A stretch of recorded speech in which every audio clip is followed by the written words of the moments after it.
नमस्कार, AR trends में आपका स्वागत है। आशा करती हूँ कि आप सब लोग बहुत अच्छे होंगे। कल मैं अपनी शॉप के लिए कुछ नया सामान लाई थी जो आज की वीडियो में मैं आपके साथ शेयर करूँगी। मैं ज़्यादा महंगा सामान नहीं लेके आई हूँ, छोटा-छोटा सामान ही लेके आई हूँ। इससे नए शॉपकीपर्स को आइडिया हो जाएगा कि कैसे वो छोटा-छोटा सामान अपनी शॉप पे रख के अपनी सेलिंग को बढ़ा सकते हैं। शॉप पे जाने से पहले मैं अपने घर के कुछ काम ख़त्म कर लूँगी, क्योंकि लेडीज़ चाहे कोई बिज़नेस वुमन हो, चाहे वो शॉप चलाती हैं, चाहे वो कोई जॉब करती हैं, उन्हें ये घर के छोटे-छोटे टास्क तो ज़रूर कंप्लीट करने पड़ते हैं। तो अपने घर की क्लीनिंग तो मैंने ऑलमोस्ट डन कर दी है। तो देखिए बाहर बारिश हो रही है, बहुत ही अच्छा मौसम हो रखा था। तो अब मैं अपनी शॉप को भी क्लीन करूँगी। तो मैं आ गई थी अपनी शॉप में, तो अपनी शॉप को भी मैं अच्छे से क्लीन कर दूँगी।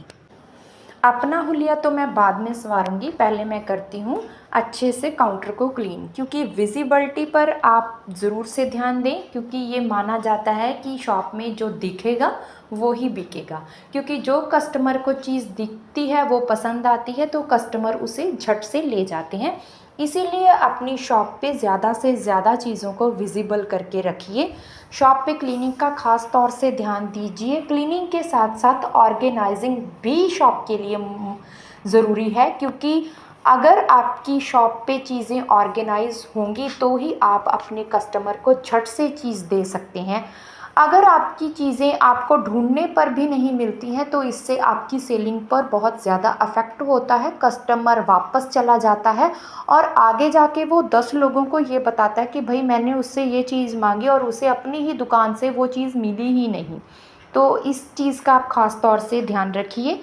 आज मैं नया सामान लेके आई हूँ, तो अपनी शॉप को मैंने दुल्हन की तरह सजाना है, क्योंकि सीज़न का टाइम है, त्योहारों का टाइम शुरू हो गया है। तो इसीलिए मैं आज ज़्यादा क्लीनिंग पर ध्यान दूँगी। तो मैं अब आ गई थी रेडी होके शॉप में। चलिए दिखाती हूँ आपको सारा सामान। तो सबसे पहले मैं आपको दिखाती हूँ कांच की चूड़ी, जो कि सावन में सबसे ज़्यादा बिकती है। तो इसमें मैं 3-4 शेड लेके आई थी और अभी मैंने इन्हें पूरा नहीं खोला है, क्योंकि अगर खोलते हैं तो इनमें डस्ट वगैरह पड़ जाती है, ये ख़राब हो जाते हैं। कस्टमर जब आते हैं मैं उनको तभी ये दिखाती हूँ। और कुछ कलर मेरे पास ऑलरेडी पहले से ही पड़े थे, रेड कलर ज़्यादा, वो मैं कम लेके आई हूँ। एक मैं लेके आई थी ये प्लास्टिक के कड़े नग वाले, जो कस्टमर कांच की चूड़ी में मिक्स करवाते हैं, और एक 4 पीस लेके आई थी रेड चूड़ा। और ये कड़े जो हैं वो भी कांच की चूड़ी में मिक्स करवाते हैं कस्टमर। और इनमें ये वाइट वाले बड़े साइज़ में है, गोल्डन का साइज़ छोटा है। और एक बॉक्स मैं लेके आई थी बच्चों की चूड़ी का, ये 20 रुपये सेल होती है। मुझे एक ही बॉक्स में सारे ही कलर मिल गए थे, तो मैं पूरा बॉक्स ही लेकर आ गई। एक मैं लेके आई हूँ ये गोल्डन कलर की घुंघरू वाली परांदी। पहले मेरे पास सिर्फ शीशे वाली थी, लेकिन कस्टमर की डिमांड पे मैं ये घुंघरू वाली लेके आई हूँ, क्योंकि तीज का फेस्टिवल आने वाला है तो ये फंक्शंस के टाइम पे बहुत अच्छी सेल होती है। और इसके अलावा आगे शादी ब्याह का सीज़न है, तब भी ये जागो के प्रोग्राम में बहुत सेल होती है।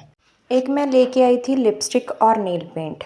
ये नेल पेंट जो है वो मैट शेड में हैं इसमें सारे, इनमें डार्क और लाइट दोनों शेड हैं। ये 30 रुपये आसानी से सेल हो जाती है। 2 बॉक्स लाई थी मैं इनके, और एक बॉक्स मैं लेके आई थी लिपस्टिक का। ये 50 रुपये सेल वाली लिपस्टिक है, ब्रश वाली लिपस्टिक है। इनकी स्टे बहुत अच्छी होती है। मेरे पास डार्क शेड थोड़े से कम थे, इसलिए मैं अभी सिर्फ डार्क शेड लेके आई हूँ, क्योंकि न्यूड शेड का ऑलरेडी मेरे पास एक बॉक्स पड़ा हुआ है।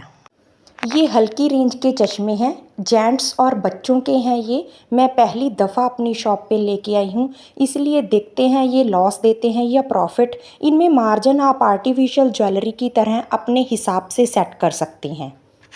ये लेके आई थी मैं जेंट्स बेल्ट के लॉक, 3 पीस गोल्डन और 3 ब्लैक में लेके आई थी। ब्लैक बिल्कुल सिंपल हैं। और 6 पीस मैं लेके आई थी बेल्ट के। इनमें 2 शेड हैं बेल्ट के। ये आप अपनी शॉप पे ऐसी चीज़ें ज़रूर रखिए। ये भी बहुत अच्छी सेल होती हैं। और इसके साथ ही मैं लेके आई थी ये मल्टी शेड के ब्रेसलेट। ये राखी के टाइम भी बहुत अच्छे सेल होते हैं और ये 20 और 30 रुपए वाली चीज़ है जो कि बच्चे आसानी से इसे ले जाते हैं। पहले तो इनमें ब्लैक ज़्यादा सेल होते थे, लेकिन अब इनका ट्रेंड बहुत ज़्यादा हो रखा है। ये लाई हूँ मैं कुछ कैप्स, ये बच्चों की कैप्स हैं और इनमें 6 मुझको उन्होंने शेड दिए हैं। एक पैकेट में 6 पीस थे और 6 के 6 अलग अलग शेड में थे। ये छोटे साइज़ में हैं और ये हैं बड़ों की कैप्स। इसमें भी 6 पीस थे और 6 के ही शेड अलग अलग हैं। इनमें भी आप अपना मार्जिन अपने हिसाब से सेट कर सकते हैं। बच्चों की तो अगर आप 50 रुपए में सेल करें तो बहुत खुशी से कस्टमर उसको लेके जाएगा। तो ये कुछ सामान मैंने आपको दिखाया है। सामान तो मैं और भी लाई थी, लेकिन सारा सामान एक ही वीडियो में दिखाना पॉसिबल नहीं होता, क्योंकि एक तो इससे वीडियो लंबी हो जाती है और दूसरा कस्टमर भी दुकान में अटेंड करना होता है। तो देखिए ये कुछ एमी के पैड भी थे जो 10 पीस मैं लेके आई थी, ये भी आपको मैं दिखा नहीं पाई। अब मैं अपना हिसाब किताब साथी के साथ डन कर रही हूँ ताकि आगे हिसाब में कोई गड़बड़ी ना हो। मैंने सामान भी साथ ही ऑर्गेनाइज़ कर दिया था, क्योंकि अगर कोई कस्टमर आ जाते हैं तो सामान फैला पड़ा रहता है तो अच्छा नहीं लगता है। मुझे भी सामान दिखाने में कस्टमर को बड़ी दिक्कत आती है। तो ठीक है, अगर आपको मेरी वीडियो ज़रा सी भी अच्छी लगे तो प्लीज़ लाइक कीजिए, मेरे चैनल को सब्सक्राइब कीजिए, प्यारे प्यारे कमेंट ज़रूर कीजिए। मैं अपने चैनल पर शॉप के रिलेटेड ही वीडियोस बनाती हूँ। तो आज का व्लॉग देखने के लिए आप सबका बहुत धन्यवाद। Bye bye.